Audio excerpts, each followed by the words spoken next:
Hello, everybody out there, and welcome to another episode of the Talk That Talk Show with me, Barry Holmes. Here we are for another episode, and I'm so excited to be with you all here. I was watching a little bit of the Mets game, that's why I was a little bit late here today. But like I said, I'm just so happy to be here. I'm going to spend some time with you guys here on a Friday night. It's been an eventful week. Had some ups and some downs, but we made it through. We made it here to Friday. Got to see my boy Bud Stevens, who popped in on us at League. Big shout out to him. But it was last week was pretty much like the ending of our summer season. And I talked to Doc about this, and I was like, damn, I feel like this summer flew by. And not just in terms of bowling, but just in general, I feel like I blinked and school was out. Here we're already in September, and I think the biggest wake-up call to that was, I got a chance to go to the beach today, and this is actually, oddly enough, one of the first times I went to the beach in Jersey this summer, and it was definitely a wake-up call that summer is closing, because we were on the beach and it was windy. It was definitely cold at some points in time, but it was good to still get our toes in the sand. And I actually was crazy enough to get in the water. And, at first it was a little cold, I'm not going to lie. I didn't want to get in, but, once it got in, it wasn't that bad. But the waves were just so bad that, I couldn't even stay in there that long. I wound up getting knocked over. Saw some old lady get knocked over like twice. So, the waves were definitely treacherous, but the fact of it being cold out there on the beach, windy, and not exactly your premier summer conditions, it just was that reminder that summer is closing, man. And, starting up school again, starting a new job here at the YMCA. I'm really excited about that. And especially for like a part-time job where, a lot of times, we're stuck doing things we don't want to do. So to be able to help out, go back into the field of childcare that I was in before and excelled at, at least it's, gives me that intrinsic value, it gives me that validation that I'm doing something good and I'm doing something positive. And of course, especially with, how the job is, starting out with starting out at the elementary school subbing, it'll be something different that I haven't done, back in Jersey. So, I'm just excited to, get back into the workforce, after, dealing with, the unemployment of summertime. But, with, things coming, it's just always got to be ready to be, receptive to the things that are going on. And then also to be ready for whatever's to come. And, especially with, the new schedule and trying to figure out, how I'm going to be able to deal with that. And also adding another night of bowling in. There's going to be definitely some new changes to, my normal routine. But, change is good. And I think that I'm excited for the things to come. My dad commented about Monday night triples.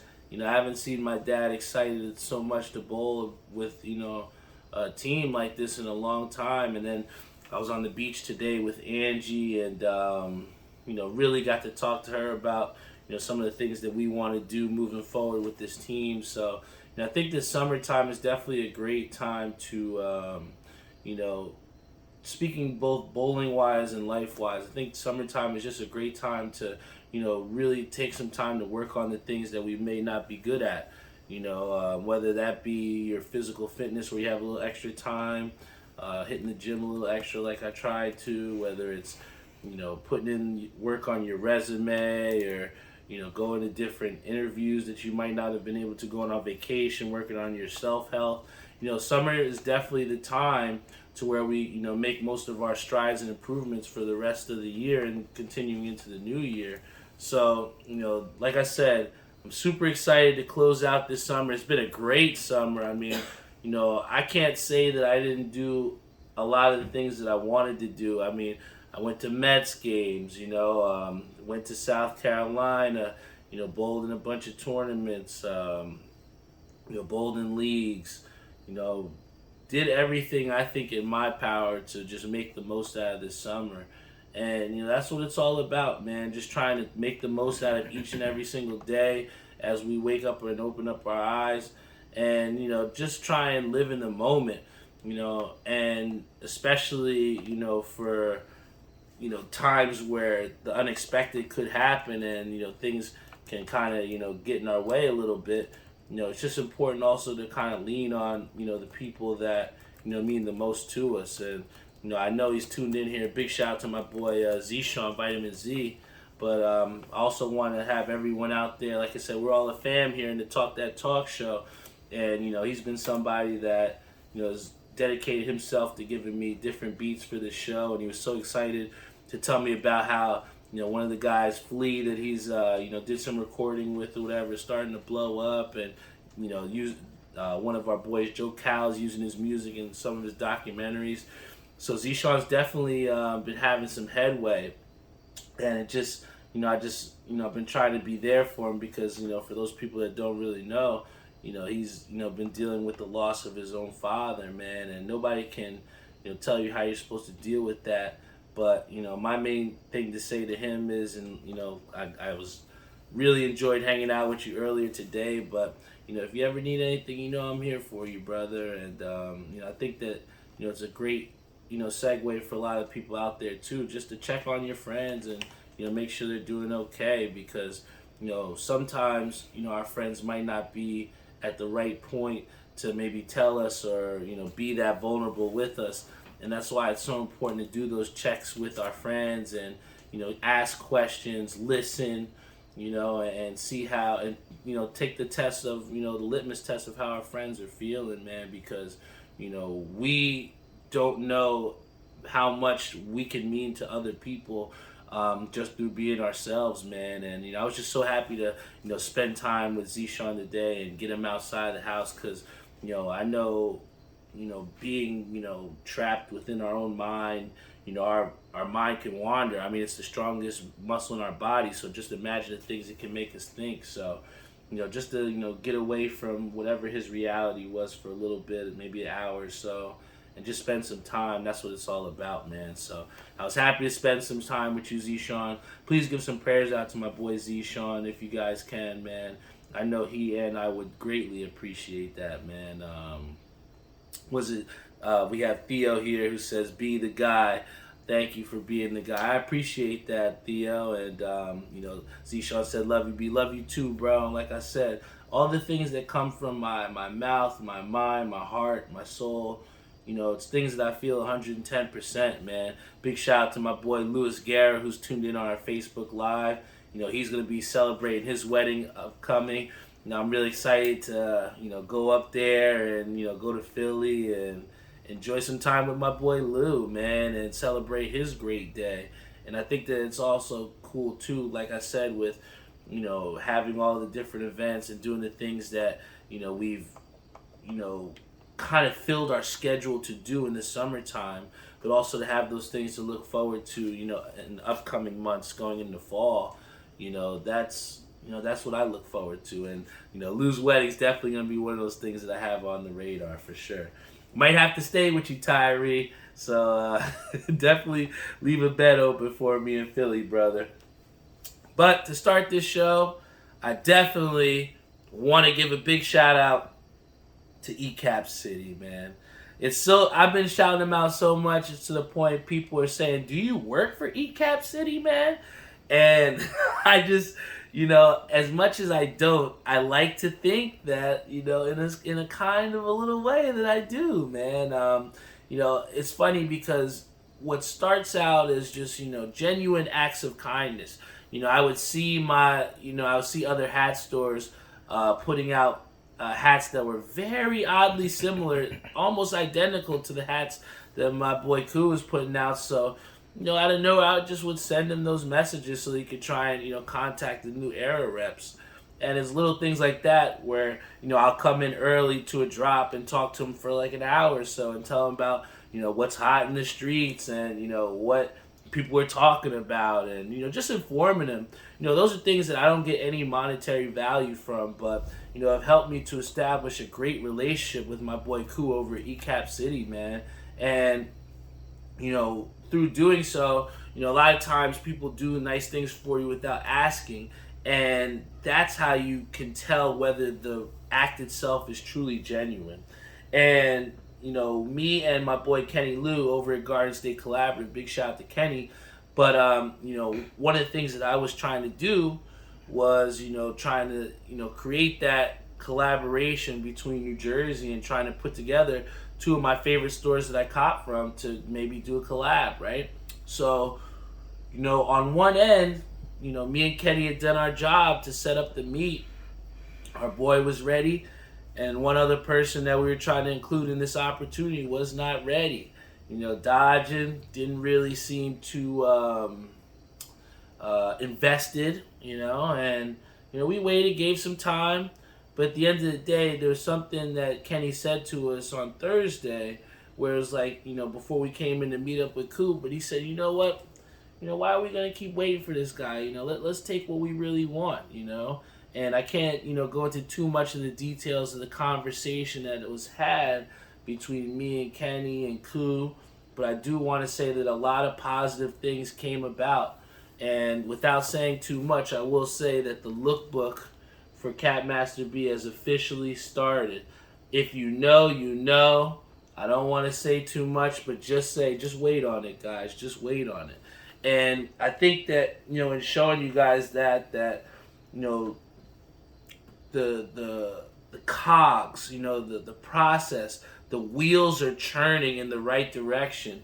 And, I've said this quote before, something that Ransom said, but he said, to get what you've never had, you got to do what you've never done.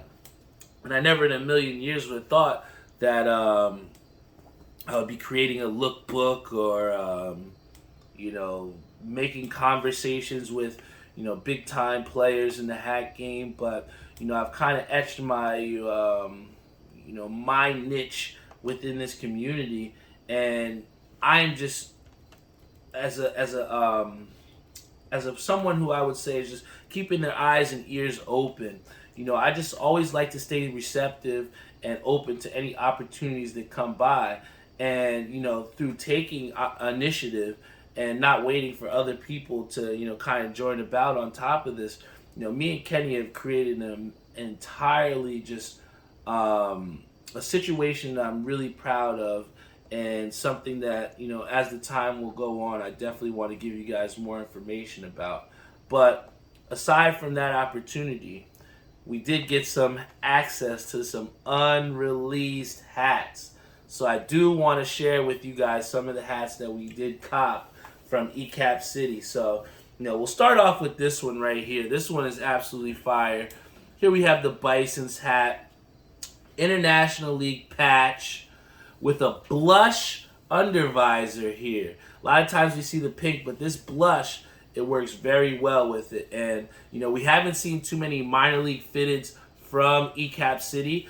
And we all know how important and how, much significance the Bison has had on the hat game. So to see Ku etch his place with that, it's really dope, man. So big shout out to Ku on this one. Another one that dropped that I will say is pretty dope is this Mets hat right here. This one, like I said here, we got the wine-colored Mets hat, or I guess you could say burgundy wine, whichever suits your fancy, We got the 40th anniversary patch here, and the flat batterman in the back. I think this also has the green as well, too. But the khaki undervisor is really what sets this off. And it was so funny because I said to Ku, I was like, yo, if I come back for this, you think there's still going to be a 7 1/4, left? Because I wanted to cop a little bit more of the, unreleased stuff. He's like, yo, I'm telling you, make sure you get this in a quarter because it will sell out. And lo and behold, this hat sold out in a quarter in less than 5 minutes. So, yo, I love this colorway. I love the fact that it has the khaki undervisor to it. And I love the fact that Ku is prioritizing Mets hats because at the end of the day, this one is from Hat Club right here. This was the Kingswear New Era icy that came out, a little bit ago, and they put them on icy rotations. If you didn't get a chance, make sure to get yourself a red icy from Hat Club. But I just love the fact that the Mets hats are starting to circulate, and we're starting to see more good Mets hats, right? But here's another one that's unreleased from ECapCity, following the same trend of minor league fitteds. And this one is an Asheville Tourist Baseball Club. This one right here is fire because, we've seen MyFitteds try to use this logo before, but this one right here is something that you don't normally see, especially to have the team script side patch here. You got the tourist, but I love the fact that you have the red brim, the cream, or they're starting to call them off-white two-tone hats. It's definitely etched its place within the hat community, and to see they have the inflamed orange on the bottom of this, this shit is fire, 100%. And then to have, like I said, the Batterman on the back. Too many times we see that the minor league fitteds are overlooked. And, I have to say, big shout out to Rusted Sunset. Even though this is an ECapCity hat, Rusted was one of the first people to really put out custom minor league fitteds and, bringing some notoriety to them. And finally, this will be the last ECapCity hat that I preview. I previewed this hat on my Cat Master B IG page, and this absolutely broke the internet, flooded my DMs of people that wanted to acquire this hat. Guys, I don't know when this hat releases. Ku was nice enough to give me this hat. Thank you. Big shout out to him. But I do not know when this hat releases. But based off of the response that people have been giving me about this hat, you better bring your ass to ECapCity when it drops, because if you try to wait online for this hat, I promise you, it will not work for you. This Mr. Met right here, I'm telling you, is my favorite Mets hat of 2022 so far. I've never seen this color combination of having the brown brim, the Mr. Met with the actual red laces. A lot of times on this Mr. Met, you'll see the orange laces to match the team color. But to see the red laces on this, to see the powder blue accent on that, and then finish it off with the red underbrim. I'm telling you, some may say, oh, that's a watermelon from Hat Club.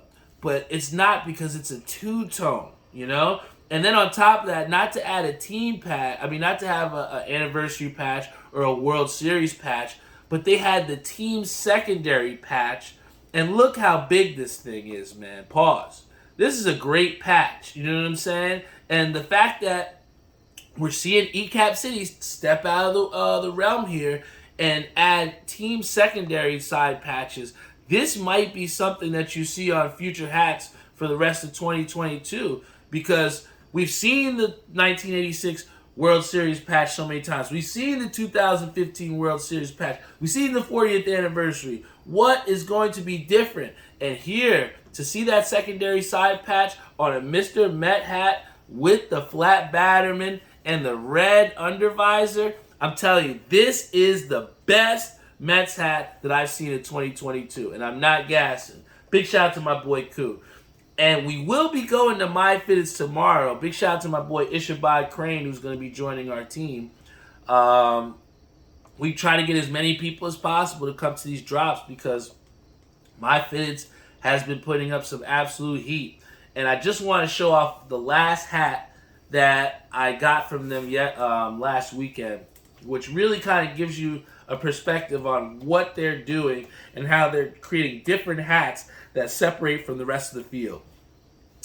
This one right here is called the Beautiful Joe. It's actually the Jacksonville Suns. They used to be a part of the Montreal Expos affiliates, but this hat right here, if you can't see, is a corduroy hat with the aqua, or whatever you want to call it, teal aqua type brim with the pink undervisor. This is giving me real Miami Night vibes. Say told me, don't wear this hat. This is a winter hat. I love this hat, man, and I can't wait to wear it. When you talk about the inspiration of Beautiful Joe, for those gamers that know what that game is, I think they matched this spot on with the inspiration. But the fact that it's a corduroy brim, got the the team secondary logo side patch. I'm telling you, we're going to start to see this more, guys. But, to add that accented on here, dope hat, man. The hat game is in a great place, guys, and I'm just really excited to see just how far it can go. But, moving on from the hat game, we definitely have to talk about that Brandon Nimmo catch. For anybody out there that did not see it, please go on YouTube. Please go on ESPN. Go on Twitter, wherever you get your social media news. And please check out that Brandon Nimmo catch. This man saw a home run and robbed it from Justin Turner in deep center field. For those people that don't know, as a righty, ranging to your right hand going back, to then not know where the wall is, but to jump ever so accurately to catch the ball at the apex of where it was, right over the wall, catch it, hit the wall, still hold the ball in your hand, and come down with it. I watched that video about 15, 20 times, and, just seeing the emotion that came from him, man, it gave me goosebumps. I teared up a little bit when I heard him in his post-game press conference. My boy Brian Spawn says, greatest catch I've seen in a long time, if not ever. I got to put that up there with the Andy Chavez catch. I think the Andy Chavez catch, it both very similar. But I think that the Andy Chavez catch, with the circumstances that were on the line, being I think it was an NLDS game, being that it was such a late in the game catch, I got to give the Andy Chavez catch just a little bit of a nudge over that Brandon Nimmo catch. But that Nimmo catch is definitely the best of this season by far. And I think that when, the microcosm of that catch pretty much just solidified the importance of Brandon Nimmo. I think that earlier on in the season, when I think he was a little bit hurt and he just came back, he had struggled a little bit to kind of find that groove. But what we see from Brandon Nimmo is a guy that's going to hustle everything out. He plays with 100%, 10% intensity. He can give you the consistency to go out there and play every day if you need him. And to make great catches like that, especially from your leadoff guy, something that you don't see often. With him coming into free agency next season, I think that with the emotion that he's shown in that post-game press conference, with the consistency that he's performed at for this Mets ball club in his tenure here, I think it was imperative for the Mets to re-sign this guy in next season when he becomes a free agent, because I think it's undervalued the presence that Brandon Nimmo gives to that team. He may not be a captain, but the things that he does on the field and off the field kind of make you to believe that at one point in time he may be a captain of this Mets team. I think the great comparison for him, if you want to talk about keeping it in New York, I feel like he reminds me of a much younger and maybe more talented Brett Gardner. But, Brett Gardner for the Yankees just meant so much for that team for so long. And I think that Brandon Nimmo poses that same type of effect for the Mets. But, I think that another cool thing that we saw here was that, and big shout out to Jeffrey for showing me this, but Timmy Trumpets, Timmy Trumpets, if you don't know who he is, he's the guy who made the song that Edwin Diaz comes out to when he comes onto the field. Narcos. When you have the little horns. I'll do the rest. I could, but I want you guys to look it up. Timmy Trumpet. It's made one of the more electrifying moments in baseball now. In a game that really, lacks, the excitement or the showmanship, right? Because so long baseball wanted this emotionless game, or they wanted no bat flipping, and they wanted you to, kind of not show your individuality. I mean, the Yankees don't even let you have a fucking beard. You know what I'm saying? So, the individuality from these ball players, for so long has been taken away. So to finally see that come back, and in such a big, way with Edwin Diaz, he literally has restored the faith of everyone in New York that didn't believe in him last season when he couldn't pitch for an inning, and now he's out there confidently trying to go after 6-out saves. Timmy Trumpet's going out there. It might be a little bit of a media ploy, but I think for the general confidence of Edwin Diaz, he truly feels like an unstoppable force when he hears those horns. And it truly, speaks to what it means to find that inner place for yourself. Whether for Edwin Diaz is, listening to those Timmy Trumpet horns, or whether it's, some people that on the bowling alley like to have earbuds in, there's a certain place that you have to dig through within yourself, whether it's talking about competitively sports-wise, or whether it's talking about career-wise. You have to find some place or something that can really, be the catalyst to sparking you to go positively in the right direction. And right now, for a fan base like the Mets that's itching and oozing to get back to the World Series, having something like that's really kind of like our unofficial battle cry, it really will just, infuse your entire team, infuse your entire fan base, and really just create for an electrifying moment. And that's what, Edwin Diaz has done by, having Timmy Trumpets. And I think it's even cooler the fact that Timmy Trumpets has fully endorsed Edwin Diaz and said, hey, I don't want anybody else to use my song to come out to or anything of that nature. So, I think that that one player on the Braves is going to have to try and change his trolling song because Timmy Trumpets ain't with it. Another thing that I think is so crazy is that everybody's willing to bash the Knicks for not getting Donovan Mitchell. Now, granted, I would have loved Donovan Mitchell. Don't get me wrong. The New York guy coming back to New York, a guy who's played considerably well in the Garden, whether you're talking about his Louisville days, whether you're talking about if he's playing with the Jazz against the Knicks, he seems to really do well in the Garden, and I would have loved to seen him in the blue and orange, but sadly enough, that blue and orange will be in throwback jerseys for the Cavaliers. And, the sucky part about it is, we had been hearing so many things about, why it was going and trending in the right direction for the Knicks, but ultimately we didn't want to give up all those draft picks.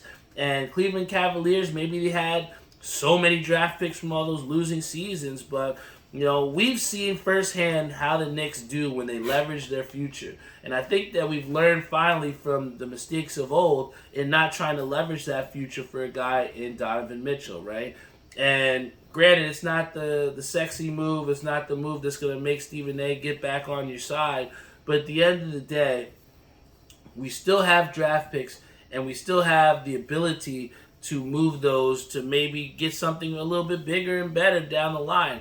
And hey, I don't particularly see Donovan Mitchell staying in Cleveland too long. So who's to say that maybe the asking price for Donovan Mitchell might not go down and he might not still be able to be gotten in the next year or so? Because I truly don't think that Donovan Mitchell is going to really invest in staying in Cleveland. I mean, granted, they did do much better and finally got into like a play-in game without LeBron James, but they need a lot more help. And I just think that if the Knicks are patient, I think that them re-signing R.J. Barrett had a lot to do with why they didn't want to pretty much trade away their future, because they invested $40 million or $30 million a year towards R.J. Barrett, who damn well did deserve that money, because in the time that R.J. Barrett has been a Knick, he's got increasingly better, with last year being his best year as a Knick. So I definitely see that, even though, Donovan Mitchell was the highlighted pick, that's who we wanted, that's the trade, that's the acquisition that we wanted. But, I think that sometimes we might sacrifice our own wants and needs to try and get something that may be that much unattainable. And I think that to be patient, hold on to those draft picks, hold on to our core unit of guys, and see if we can build, through the draft and through, the free agency of whatever's left coming into this new season. I think that we can definitely do some damage and be much better than we were last season. I do have to say before we head off the air here, there's, Serena Williams, and I kind of was at a loss for words because I kind of, in a way, don't believe in myself that she's going to be ending her tennis playing career. But I think that ultimately, what she says is something that we have to look within ourselves with, a lot of things in general in terms of our interests. And if we're not passionate about something, and if you don't have that burning desire to achieve whatever you want through that passion, it's definitely time to move on and time to find that inspiration elsewhere. And I think that oftentimes, whether we're talking relationship wise, whether we're talking career wise, whether we're talking sports wise, you know, at times it may seem like stepping away from something can have a negative connotation. But if you're stepping away from something to go in the direction of something bigger than that, with your moving away from, then that's justified. And it may be sad for all of us that, liked the consistency of a Serena Williams that was constantly winning majors titles, and the athlete and the force that she represented. Just because she's not playing tennis anymore doesn't mean that she still won't have the effect on young girls out there that want to play tennis, and black girls especially that want to play tennis, because tennis isn't exactly a sport that we want to play, or that many of us are exposed to. Traditionally with black culture, we're brought up to play basketball, brought up to play football. So the fact that she excelled in a sport that they say is secondary, but I don't like the term secondary, meaning that it's underneath something. I think that tennis still holds the same value as any other sport that we have out there that's televised to the max. And if you don't believe so, go check out the Arthur Ashe Stadium and see how filled it is for the U.S. Open. So, big shout out to Serena Williams. I know she lost in the doubles. I don't know how she's doing in singles as of the moment right now. But, like I said, hats off to I'll actually take the hat off. Hats off to a good career for Serena Williams. She's had a great impact on not only, black athletes, but athletes in general. So, I think that anyone out there that wants to look towards a role model, definitely Serena Williams is someone that's the epitome of hard work and remaining humble as well too. And I saw something cool that said she went from the little braids, I think the little beads that were in her braids, to wearing diamonds in there. So I think that's dope. And then finally, one of the biggest things that we did see that's going to be on the horizon, I don't know for those college football fans, maybe Luz Gare is still tuned in, but we saw that the college football playoff will be expanding to 12 teams. And I think it's crazy because, for so long, losing literally meant the end to your season. It meant you weren't going to the national championship. And even going without a loss could still land you out of the national championship depending on your schedule. I've seen Alabama get bailed out so much. I think that with the college football expanding to 12 teams, I don't think we're ever not going to see Alabama in the college football playoff. I think the fact that they've expanded to 12 is purely a money move. I'm just interested to see just how much of the game management is going to be into play for teams now. I remember, a lot of times earlier in the season, you have these filler games where you have these big-time schools that pay, these smaller schools big-time amounts of money to pretty much get washed on national television as like a warm-up game. I wonder if with these playoffs expanded to 12 teams, teams really looking and seeing that they have a chance outside of winning their conference, have a chance to making the playoffs. And let's see just how much strength of schedule increases for a lot of these other teams, man. So I think that with, again, expanding to 12 teams, it's definitely going to make for some more enjoyable games to watch. We're going to see a lot more matchups for teams from out of conferences that we don't normally see. And it actually means something. And there should be no fucking excuse now if there's 12 playoff teams to why teams don't make the playoffs. If you don't make the playoffs after an expanded field of 12 teams, there should be no argument. You had plenty of chances. You could win your conference. You could have lost, won more than 10 games or whatever it will be to get to the playoffs. But 12 teams definitely provides plenty of opportunities for some teams. And I just wonder, how long will it be until 12 teams isn't enough? I feel like when we keep adding more and more, and you see just how far that boundary expands and just how much success, don't be surprised if you see the success from 12 teams, maybe a couple years from now, expand to 16 teams. I feel like we've now entered that slippery slope of adding more teams, and I just hope that the quality of football does not go down from that. Thank you guys so much once again for tuning into the Talk That Talk show. I played a joke on my boy Jeff. He asked me, he's like, yo, man, you going to be recording the show? What's up with the show? I told him, I don't know, man. I think I'm going to record it tomorrow, man. And, I think they believed it. But it was just so dope because I like that, people are just so itching for this show. They have the routine and they want their Talk That Talk show. So it just feels good to be wanted, man. And I'm just so happy to come here and spend some time with you all, talking about sports, talking about myself, trying to figure out this shit, man. Feel like anytime it seems like you just get a little bit ahead, there's just some things that come in the way, kind of try and knock you back off pace. I was doing really well, then all of a sudden starting to have some car problems, but at the end of the day, if I just keep a positive mind frame and just try to think rationally and think about the things we can do and not think about the things that we don't do or that we can't do, we'll continue to surprise ourselves with what will be in front of us, man. And Theo says consistency is key, and it's true because I put that on my shirt for a reason. It's something that has gotten to me to where I am and continues to push me and propel me forward, man. We have Bud Stevens says Alonzo just went deep. Let's go, Super Valid Pete. Let's go.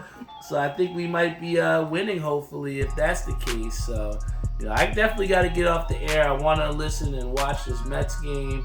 But, like I said, it's so important to come here and share this time with you all because, you all are the reason why I'm here every single week to give you guys the Talk That Talk show. Show off some of these unreleased hats that you might not get a chance at or might not have seen before.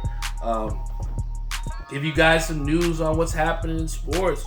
Let you guys know what's going on in my life. Talk That Talk show encompasses so much, and it means so much to not only me, but to a lot of people out there, man. So, I'm just glad that the platform that I've created is something that I can continue to stand on each and every week. So, thank you guys so much for rocking out with me. Love you all, and see you all next week.